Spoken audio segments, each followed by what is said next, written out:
good morning, good afternoon, good evening. You're listening to the Thai Expat Daily Show. I'm your host Kieran Mack and thanks for tuning in. Don't forget to like this video if you're watching us on YouTube and please do subscribe. We're also available on Apple Podcasts, Spotify, Amazon Music and a host of other podcast players. Now that that's all done, let's jump into today's show.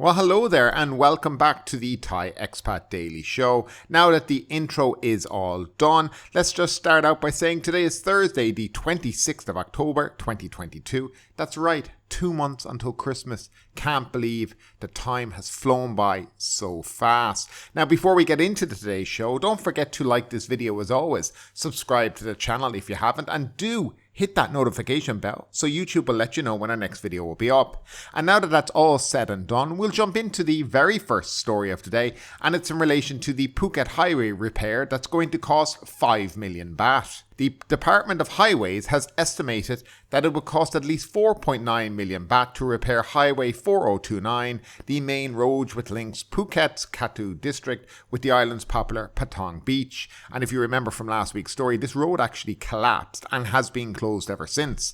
The highway remains impassable as it was seriously damaged by a landslide which struck near Si Ko intersection in Kathu district on Wednesday last week, which serves as the main access for motorists heading to Patong Beach from Patong Hill.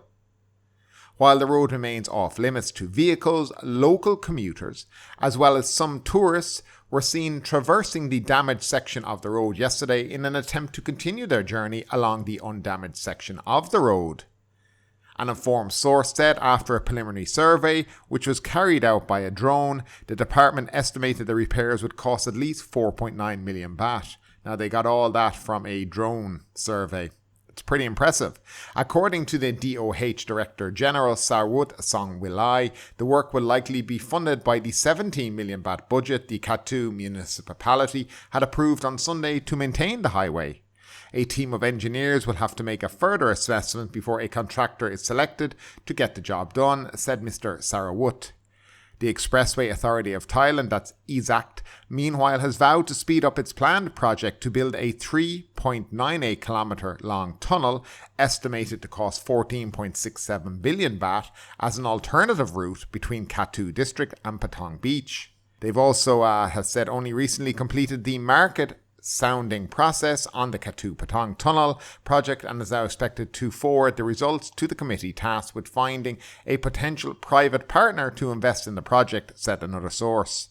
In exchange for fully investing in the construction of the tunnel, the investor will be awarded a 35-year concession to operate it and collect the toll fees, said the source, adding that the bidding for the project is expected around the middle of next year. And of course, yes, tolls for 35 years. That's absolutely fantastic for the people of Phuket.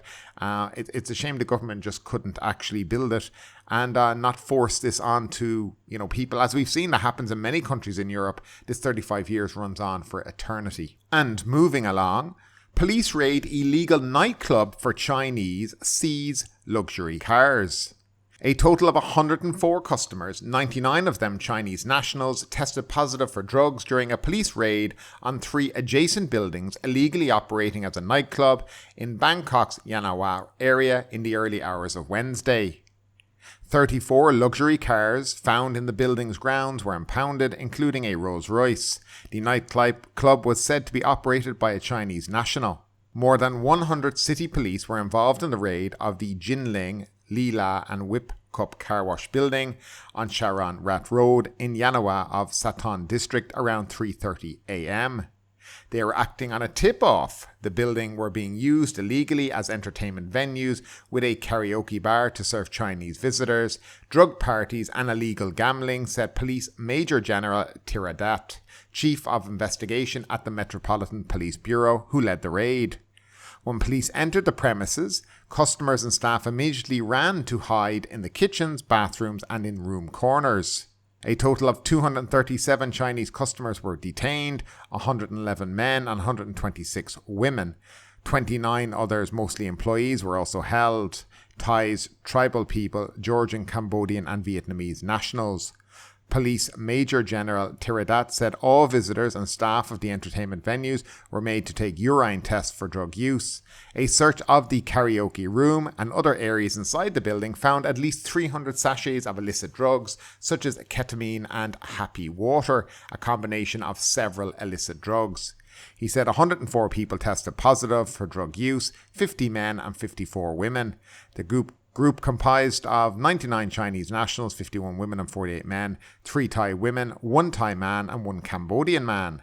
The arresting team impounded 34 luxury cars, including a Rolls Royce, pending investigation whether the owner of the entertainment venue was involved in illicit drugs or money laundering, Police Major General Tiradat said. Foreign nationals who tested negative for drugs use were handed over to immigration police. Police Major General Nitya Thorne, Deputy Chief of the Metropolitan Police Bureau, said illicit drugs were sold to customers for 10,000 baht a sachet. A police source said the night spot had been operating for about 4 months. It mainly serviced Chinese customers. The Thais and Cambodians were employees there, and some worked for Chinese customers. The owner was a Chinese national. The night spot was operating illegally within the jurisdiction of Yannawa police. The police chief was on Wednesday transferred pending further inquiries. Police Major General Nakarin, Chief of the Metropolitan Police Division 6, signed the order, shunting Police Colonel Tanachat Rukdi to the Operations Centre at Division 6, effective immediately. So yes, that's obviously they've pissed somebody off because they got dobbed in by somebody, or they hadn't paid the right people to stay quiet, which seems to be more the case. It looks like that some police possibly are involved in all this, and yeah, this is very, very normal here in Thailand. Now, moving along, TAT are stumped on budget. The Tourism Authority of Thailand is expected to look elsewhere for stimulus after the Prime Minister asked the Cabinet last week to prepare new mechanisms to accelerate year-end spending. The agency has been pushing for a tourism stimulus plan totaling 1 billion baht, proposed in June, financed by a budget of around 500 million baht loan decree. However, the deadline for approval ended last month. TAT Governor Yuttasak Supasorn said the agency submitted information to the National Economic and Social Development Council about a likely budget to stimulate tourist spending within this year. He said the average budget to increase tourism expenditure per person could be set around 3,600 baht based on the maximum subsidy each traveller received per day from previous phases of the We Travel Together subsidy scheme.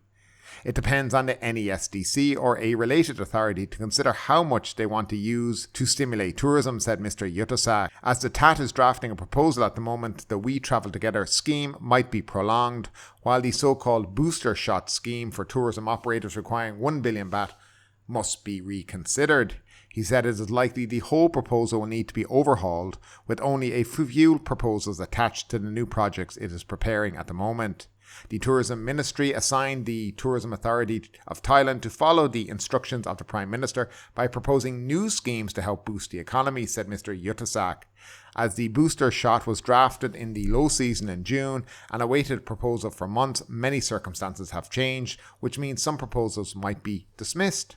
The final proposal will be submitted to the Tourism and Sports Minister before being sent to the involved parties for consideration, he added. The priority for the new proposal is to help reduce travel costs for local tourists and extend the length of stay to boost expenditure, said Mr. Yuttasak. Some projects in Booster Shot could not wait, so we spent our internal budget to help operators struggling during this time, he said. For some businesses, that recovery during the high season, they may no longer need large-scale support similar to a few months ago. Last week, the NESDC held a meeting with the Tourism Authority of Thailand and the tourism sector about the booster shot scheme. A source who requested anonymity said tourism operators didn't receive a commitment that the government will reconsider the 1 billion baht stimulus plan. Related state parties said they could not offer aid measures as requested. Yeah, this goes back to, again, the government, we'll take that back, the Tourism Authority of Thailand looking for more funds to prolong this We Travel Together domestic subsidy scheme. Now, in essence, as I explained to you before in the show, it is basically where the government pay 40% of the room rate while the traveller pays 60%. Now, this is only for Thai nationals. It's been basically going on for the last 2 years. I think they're in their 5th phase of it at this stage, and I'm not quite sure it's still needed anymore. I think it's time operators stand on their own feet. I think if you can afford to travel, then you should travel. But, kind of giving this incentive for people to travel when maybe there's other things they need to concern themselves about, and especially putting food on the tables at the moment, the increasing gas prices, the cost of living and inflation increasing in the country on a continuous basis. And this needs to be more the focus rather than trying to get people to go out and spend money in hotels and surrounding restaurants. I mean, if you can afford to do it, then you should do it. But I think something I read recently is many Thai people are in a lot of debt at the moment and living way beyond their means. And I don't think this is even socially responsible by the government. People who can, as I said, afford to travel, go and do it. But if you can't afford to do it, if you don't have the money, then you should keep that money for something else, or at least, budget save and then go on a vacation. But this reliance on the government and the government's idea that we'll just keep giving money to people to kind of stimulate the economy, at the end of the day, I'm not quite sure it's the right thing to do. It's also another issue is that a lot of the money will eventually have to be paid back by the taxpayer. So does the taxpayer want to fund people going on vacation around the country? And that's another thing that needs to be kind of looked at. Who knows whether the government will or will not? It looks like at the moment they're kind of putting the brakes on it and they're looking a bit more closer. Do we need to do this? Or can we rely maybe on international tourism picking up? Because I do know the high season is starting to get busy. There are a lot of inbound customers coming. You can see around the place the different nationalities, Australian, UK, Germans, Indians, they're all influxing into Thailand now. And it's certainly becoming a busier place in the tourist hub. So let's see what they'll do. But what do you guys think about all this? Do you think the government should be still subsidizing travel for people? Or is it time that people stand on their own 2 feet? The government, forget about this kind of just throwing money into the tourism sector to boost growth and spending and just, let it naturally occur. I'd love to know your opinions as always, guys, down below in that comment section. So we're going to move along to the next story of the day, and it's in relation to the Move Forward Party. They cry foul against attempts to scuttle its progressive liquor bill. Now, Thailand's opposition Move Forward Party is urging members of the public to voice their support for the party's draft progressive liquor bill openly and to share the party's view on this issue on social media, according to the party leader, Pita Limjaranrat. In his Instagram post yesterday, Pita explained the 5 reasons why the Move Forward Party initiated the bill in the first place. The bill to liberalise liquor production would help boost local economies and tourism, distribute income to rural areas, broaden the tax base, and put an end to Thailand's liquor business oligopoly. Pita said that there is no reason for the government not to support this bill, which is intended to help ordinary people so they can have a share of the cake instead of letting big business have it all to themselves. The Move Forward Party's reaction was in response to an official report that the Cabinet, at its meeting yesterday, signalled that coalition parties should scuttle the progressive liquor bill in Parliament. Government Chief Whip Nirot Sukhantanka explained today that neither the government nor Prime Minister Prayut Chan-o-cha has anything to do whether this bill or the cannabis bill will pass the second and final reading in the House. He explained that the final decision whether to approve the bills, which have been returned to the House after approval by their respective scrutiny panels, rests with individual MPs in early November.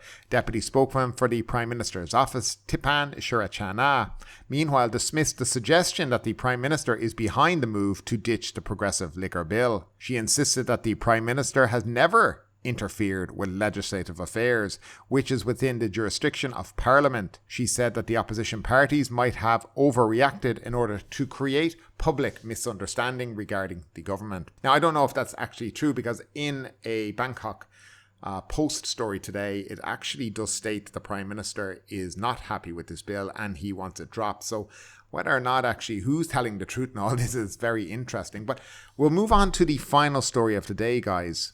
And it's in relation to the Cabinet backing expats owning land. The Cabinet approved on Tuesday the Interior Ministry's proposal to allow foreigners to hold land ownership of up to 1 rai, that's roughly 0.16 hectares, for residential purposes, though critics warned the move may trigger land speculation by foreign investors. According to government spokesman Anuka Buracharasi, the weekly cabinet meeting approved in principle a draft regulation of the Interior Ministry regarding land ownership by foreigners, allowing 4 groups of rich foreign nationals, wealthy global citizens, wealthy pensioners, people who want to work from Thailand, and highly skilled professionals or specialists to buy and own land for residents. Now, these are the people, by the way, just to interject into this.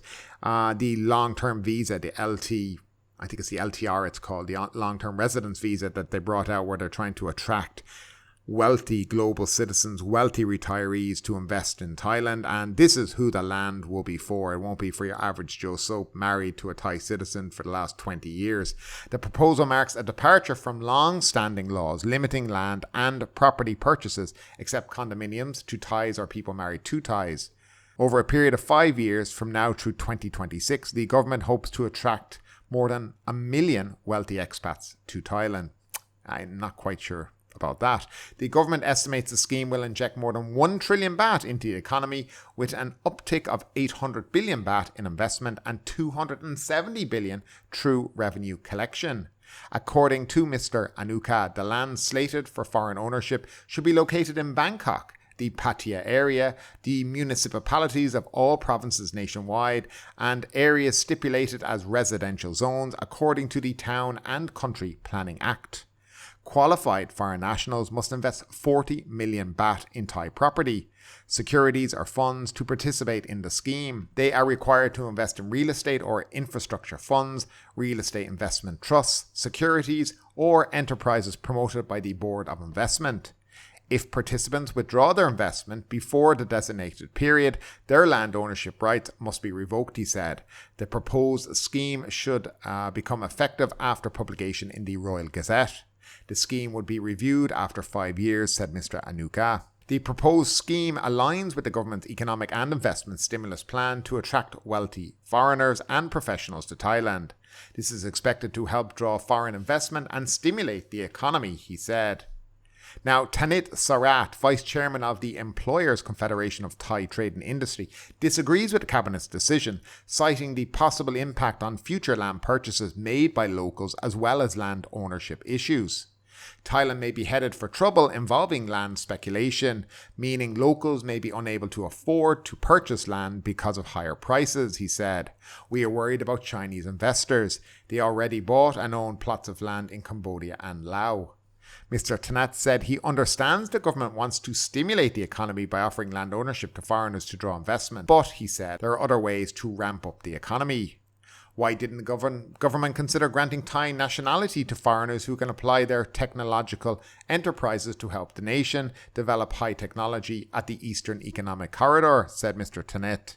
The EEC is a government scheme to develop a high-tech industrial hub with the potential to draw foreign direct investment spanning parts of Chonburi and Rayong. In contrast, the Federation of Thai Industry said earlier the land ownership policy could be a positive economic stimulus.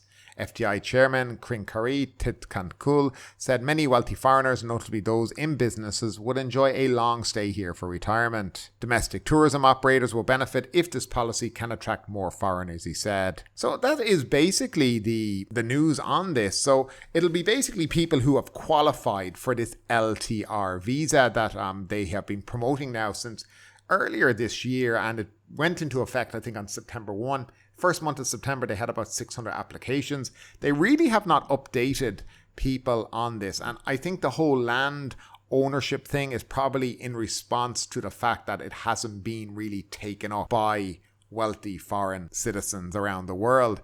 And you could see why, because it really doesn't offer anything. A 10-year visa, you know, it's to invest and put all your money away for periods of time just to get a 10-year visa and not have to. And actually, it's not 10 years, it's 5 and 5, just to let people know. So it's not a full 10 years. I mean, the benefits are what? You don't have to do a 90-day report. I mean, come on. That's it. So this, I think, has been put up there as kind of the cherry on the cake, you know. So you invest, you put your money into the country and, you know, you can own one rai of land. Now, I'm sure there's going to be people who will try to get around the one rai and purchase other parts. And I think it's certainly something they'll have to be careful about. I mean, whether you agree or disagree whether foreigners should be allowed to own land here in Thailand, there is a point that by allowing this, you may push up prices and, you know, push locals out of the market. So I think that certainly is something that has to be looked at and, you know, dealt with by the government at the end of the day. But I'd love to know, guys, your thoughts on all of this. I mean, is it something that would attract you, this LTR visa scheme, and the idea that you'd have to invest 40 million in the country to be able to buy a piece of land and build a house on it? You know, I mean, if you had money, would that be something you'd do? Or are you still of the opinion probably Thailand isn't the right country to be bringing money to? Because, you know, there's many stories of people who've invested money in this country and left with nothing. But as always, guys, I'd love to know your opinions down below in that comment section. Again, give us a like, a subscribe, hit the notification bell, and thanks for tuning in today. But ultimately, with this story or anything else that stood out to you today, I'd love to know your thoughts in the comments down below. Because yes, this is a news show, but it's also a conversation. Now keep that conversation going. Make sure you like this video, subscribe to the channel, share the video, and do all the good stuff that does help that YouTube algorithm. But ultimately, my name is Kieran Mack. You've been listening to the Thai Expat Daily Show, and we will see you next time.